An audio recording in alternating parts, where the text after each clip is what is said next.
Sakhra Randa, étudiante à l'École normale supérieure de Constantine, en anglais, 4e année.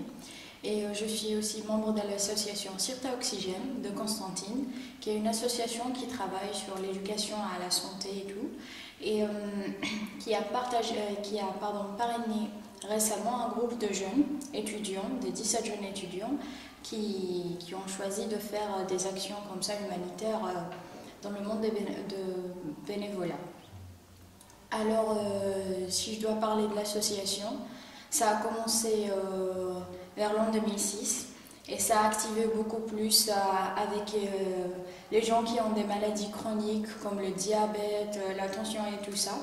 Et à la base, ces actions principales étaient de faire comme ça des formations à ces malades de tout âge, hommes et femmes, enfants, adultes et jeunes, leur faire des formations sur comment bien vivre avec sa maladie, sans pour autant que ce soit un handicap.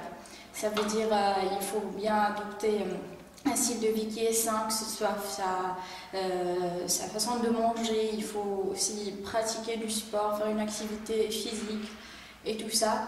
Et ça a apporté beaucoup d'aide à ces gens-là. Aussi, on organise de temps en temps des marches collectives. Ça veut dire on fait appel parce qu'à chaque fois qu'il y a des malades qui assistent à nos formations, on leur demande de nous laisser leurs coordonnées. Et du coup, à chaque fois qu'on a une activité, on les contacte.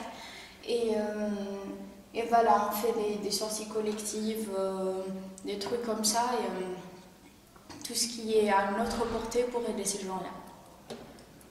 Bon, je m'appelle Sarah Schneider, j'ai 21 ans.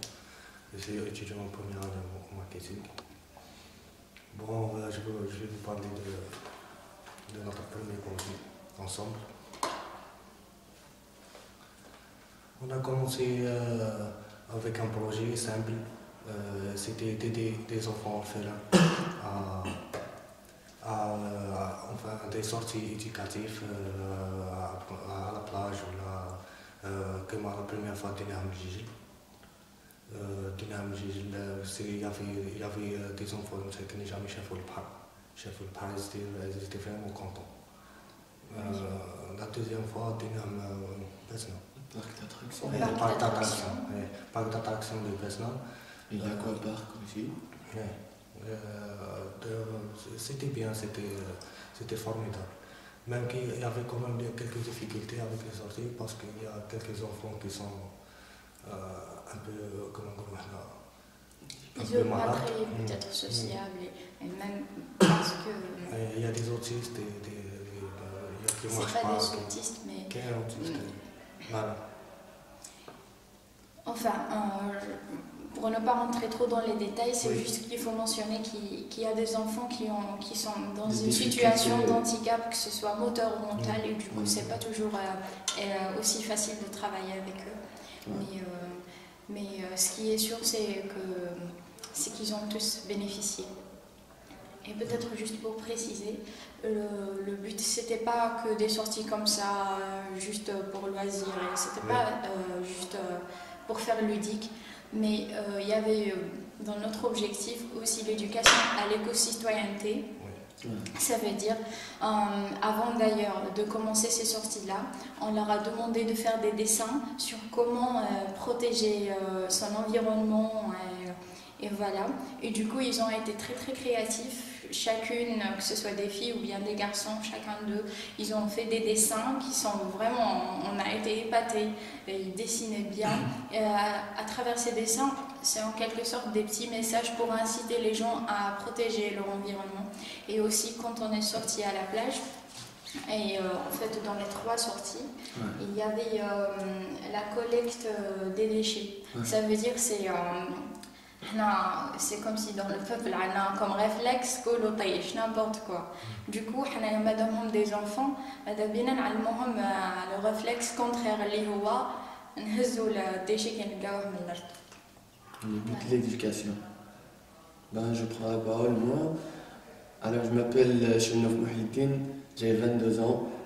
Je suis licencié à la littérature anglaise. Je suis en première année master traduction arabe-anglais.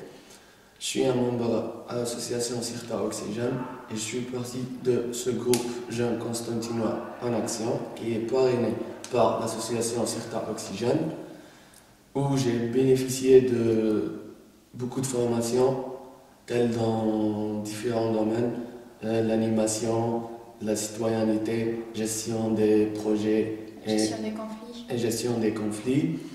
Et là, on a commencé avec un projet. Le deuxième projet qu'on a travaillé, et c'est la même catégorie, je faisais le même groupe cible, c'est les orphelins. On a fait des ateliers, différents ateliers éducatifs, dans le domaine dessin, musique. Le dernier atelier qu'on a fait, c'est Je lis, je m'exprime avec mes mots. Non, mais il faut aussi mentionner, en addition de ce que mon ami a dit, que ces ateliers-là, chacun de ces ateliers avait une liaison à un certain droit des enfants. Parce que ce deuxième projet, en effet, c'était intitulé des ateliers ludiques pour la promotion des droits de l'enfant. Ça veut dire, par exemple, l'atelier du jardinage, c'était lié à le droit d'un environnement sain. L'atelier de la lecture lié au droit de se cultiver, au droit de la culture. L'atelier du dessin et de l'écriture au droit de l'expression, quoi. Et du coup, on travaillait sur les deux côtés. D'un côté, on essayait de développer chez eux cet amour de tout ce qui est gai dans la vie, quoi. C'est le dessin, ces petits trucs qui nous permettent de rendre notre vie plus jolie, s'exprimer et tout. Et en même temps, on essayait indirectement de leur lancer ce message que voilà, vous avez le droit de faire ça, d'avoir ça et de vivre comme ça. Alors moi je dirais que le programme du PCPA a complètement marqué notre début en tant que groupe parce que ces deux projets dont on parle là, ils ont été les deux financés et encadrés par ce programme qui est le FEIJ et lancé par le PCPA. Et du coup, pour dire en somme, où se situe notre groupe, je dirais que l'association, c'est en quelque sorte la clé qui nous a ouvert les portails du monde associatif. Et le PCPA, c'est vraiment comme le pont ou bien le passeport qui nous ouvre vraiment plein d'horizons. On a fait de nous de bons citoyens, quoi. On le dit tous entre nous quand on est en groupe, ça nous a changé tous en tant que personne. On devient plus responsable, plus actif, on se sent utile à la société, on se trouve une place entre autres. On est maintenant plus motivé, on attend toujours quelque chose de nouveau. Oui. Et comme a dit Chopé, on attend toujours parce que ça devient, une fois qu'on a commencé un projet, ça devient comme si une manie. Dès qu'un projet termine, on cherche notre appel. Voilà. Il faut continuer.